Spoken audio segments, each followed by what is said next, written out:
All right, kiddos, so today we are going to start talking about World War II and what impacts it had on the United States. So let's go ahead and get started. Make sure that you have your notes with you, some highlighters so you can highlight the most important things. You have a study guide due on Thursday, so you want to make sure that you have your notes nice and focused and highlighted so that way it makes it easier for you to fill in your study guide. Okay, so there were several challenges to FDR's foreign policy. So let's go through them. So the first one was Germany attacked. If this was led by Adolf Hitler, of course, and he wanted to extend Germany's reach as well as to make sure that he was the all-powerful man. And so he did that by attacking surrounding countries and doing these invasions that kept continuing to spread throughout World War II. Second biggest thing is Benito Mussolini, who actually happened to be Hitler's idol. He attacked as well, and he started to expand throughout, not only just in Europe, but he was actually starting to spread and serve in Africa as well, and Ethiopia. The next big thing is that Japan attacked. So Japan attacks China. So think about all these different attacks are going on around the world. So we're at a time where we think that, Woodrow Wilson says this is going to be World War I. There's going to be so much peace afterwards. We're not dealing with any more world wars. That should be the war of all wars, and there's never going to be one again. Well, it looks like that was just wishful thinking because these countries are definitely invading and attacking these countries.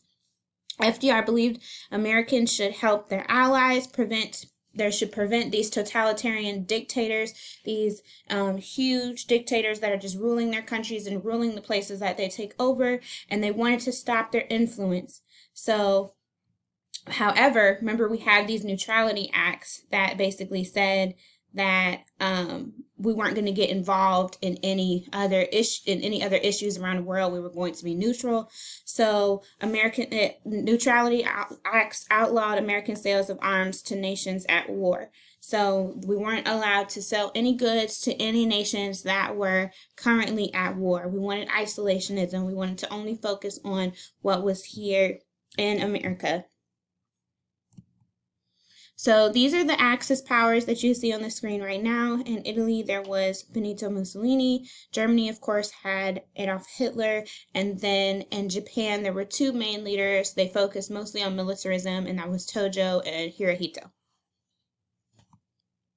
The Allies, on the other hand, was Great Britain, led by Winston Churchill, the United States, led by FDR, and the Soviet Union, led by Joseph Stalin. The Soviet Union is also current-day Russia. Okay.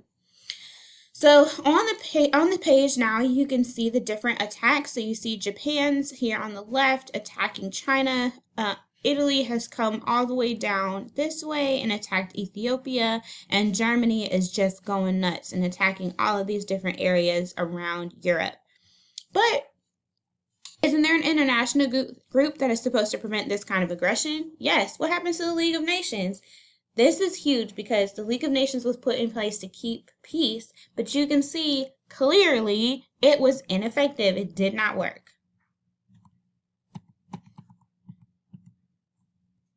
Okay. So in 1941, Congress passes this law that cancels the old cash and carry policy, and it wants to strengthen the arsenal of democracy by sending weapons to any country whose defense was vital to the United States. So this basically supersedes the Neutrality Act because they want to be able to supply weapons to the allies. We've got to protect our friends. You got to have your friends back, and that's exactly what we knew we needed to do as well. So they supplied $50 billion worth of weapons, and FDR had the Atlantic Charter Agreement that goes a step forward to create these strong allies between U.S. and Britain, which is kind of ironic when you think about it, given the Revolutionary War, but that's neither here nor there. We wanted to make sure that we had Britain's back and we were supporting them. So by doing that, that kind of pushed us forward a little bit into being involved in the war. So now we are not as neutral as we thought we were. And so here is just some graphics to show you. So look, we're giving out some weapons here, but you see most of our weaponry is going straight to Britain. And then you can kind of show you through the wider arrows means larger amount. So you can see that most of it is going right here. And then it kind of shows you what was sent. So shipping, repairs, agricultural products, industrial items, most of it is weaponry.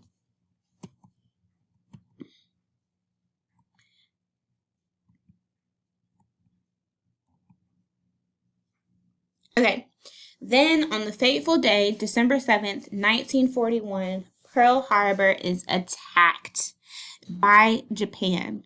And this was a Sunday.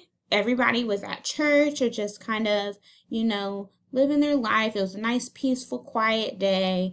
And this attack happens here in the United States in Hawaii, Pearl Harbor. 2,403 people are killed, 1,178 are injured, and most of the United States Pacific Navy fleet was destroyed through these attacks. They had these kamikazes. They were flying their planes straight into our naval base. They were dropping bombs left and right everywhere, and it was nuts. FDR, we had no defense because our soldiers were not working that day. It was a day where they were resting. They don't do much on Sundays, and Japan knew that, and they took advantage of it. They took advantage of our weakness, and they attacked Pearl Harbor, and they were successful in doing so. And that is why FDR says that this is a day that will live in infamy. We will never forget it. And we still, every year, December 7th, we remember this day because it completely changed our country and it pushed us from what we were sort of creeping into the war. Nope, full-fledged, war is on. You don't mess with American people. Let's go. 94% of Americans had been isolationists before the attack. After the attack, they changed their minds. They wanted all the smoke. They wanted to go to war. And that's exactly what we did. FDR declares war on Japan, but has to help Britain with Germany first. Remember, we said we were going to have Britain's back. So Germany is creeping on them, invading hard. So we say, okay, we're going to get you, Japan. We got something for you. But let's help Britain first. So we're going to go through some graphics of Pearl Harbor. So you can see on the left, you can see that this is a map to show you the different acreage on December 7th, and you can see exactly what the naval base looked like. On the right, it shows you pretty much the damage. So the destroyers are in blue, damage is in yellow, and if it was sunk, it is now in red.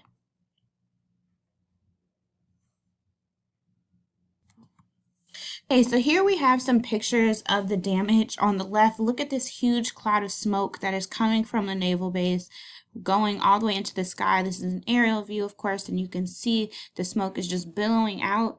Over here on the right, you can see that these ships have been blown up and destroyed, and they are now leaking oil all throughout the ocean. And what's interesting is that there was so much oil in one of the ships that it still continues to leak oil today. It leaks a little bit every single day, but if we were to stop the oil, we would have to take the ship out, and we've wanted to leave that as a final resting place for those soldiers whose lives were lost during this event. Here we are. You can see some more pictures. You can see people are just, apparently, I would be completely stunned. What are you supposed to do? They're looking at the damage. Of course, there's nothing that they can do at this time. They tried to fight back when they could, but by that time, it was a little too late. On the right over here, you see more pictures of the damage. The smoke is just billowing through. Okay, here are some more pictures of the damage. We're just going to kind of scroll through so that way you can see them. If I were you, I would, on my notes page, just jot down a couple of notes about what you are seeing so you can see the impact that it had. And of course, by having this immense amount of damage, America, of course, your emotions are striking up and you are going to want retaliation. And that is exactly what happened. You can even see the fire billowing from this explosion.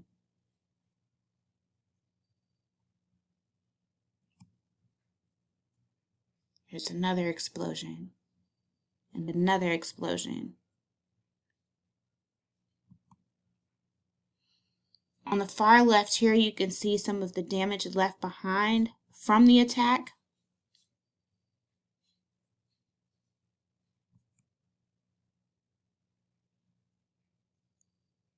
And yes, there were soldiers on some of these ships.